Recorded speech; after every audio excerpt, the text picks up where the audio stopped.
Hello everyone.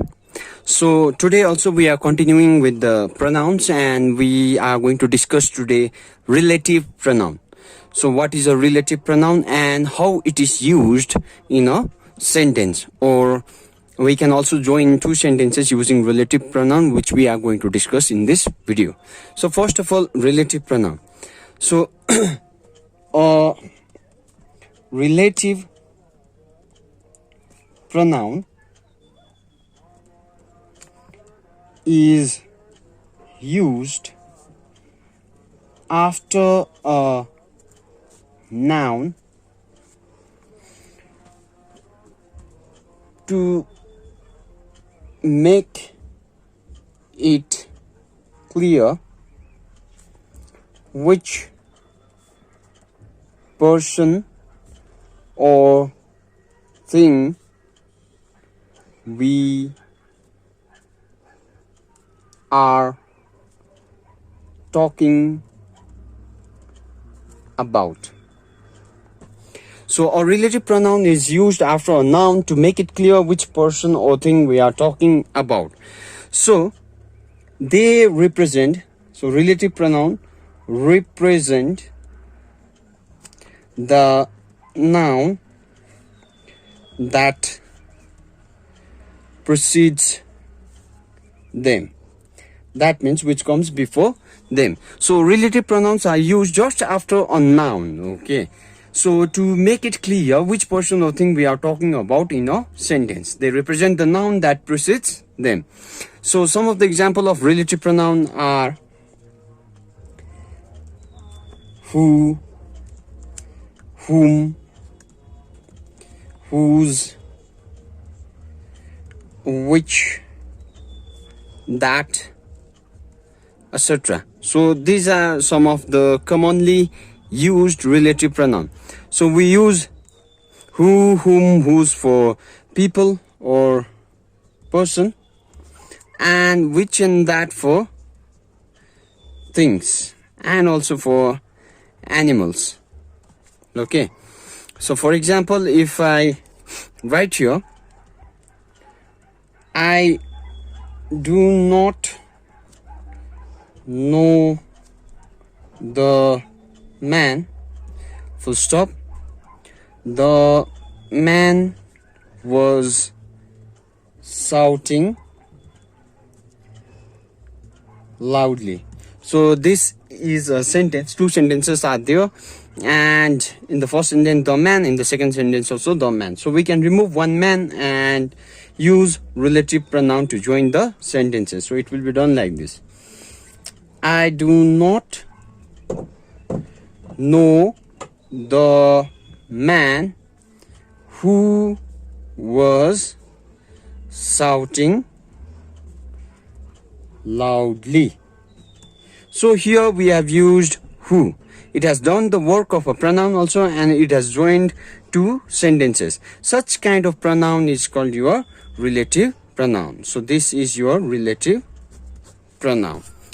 Okay, now let us discuss how to join sentences using relative pronoun. So here I have written 5 examples. Okay, so the first one is, we got into a bus, it was crowded. So bus, noun, and in the second sentence pronoun has been used, it. So we are going to remove this it and use relative pronoun to join these sentences. So answer will be, we got into a bus that was crowded. That relative pronoun.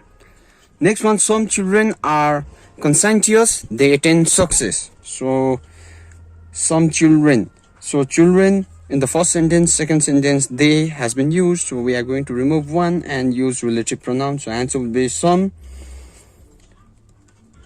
children are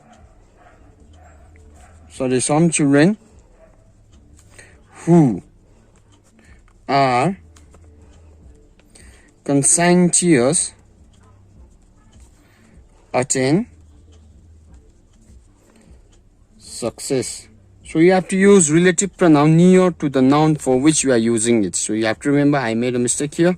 Sorry for that. So who is your relative pronoun? You can also write this sentence as, some children who attain success are conscientious. That will also be correct. Okay. Okay, now number three. Number three is this the hotel we booked it last time? Sorry, it's not the question mark, it's a full stop. So hotel, noun, and in the second sentence a pronoun it has been used, so we'll remove this it. Okay, so our answer will be, is this the hotel that we booked last time? Question mark. So that relative pronoun. Next one, I like visiting parks. The parks have open spaces. So parks and the parks. So your answer will be, I like visiting parks which have open spaces. So which relative pronoun? And the last one, number 5, this is the man, his picture is there in the advertisement. Man, his. So your answer is, this is the man whose picture is there in the advertisement. So whose relative pronoun? So you have to remember that whenever you use relative pronoun, it should be near to the noun for which you are using it. So here, noun, bus, near the noun, relative pronoun. Children, near children. Who, relative pronoun. Hotel, noun, near noun, that, relative pronoun. Park, noun, so near the park, which, relative pronoun.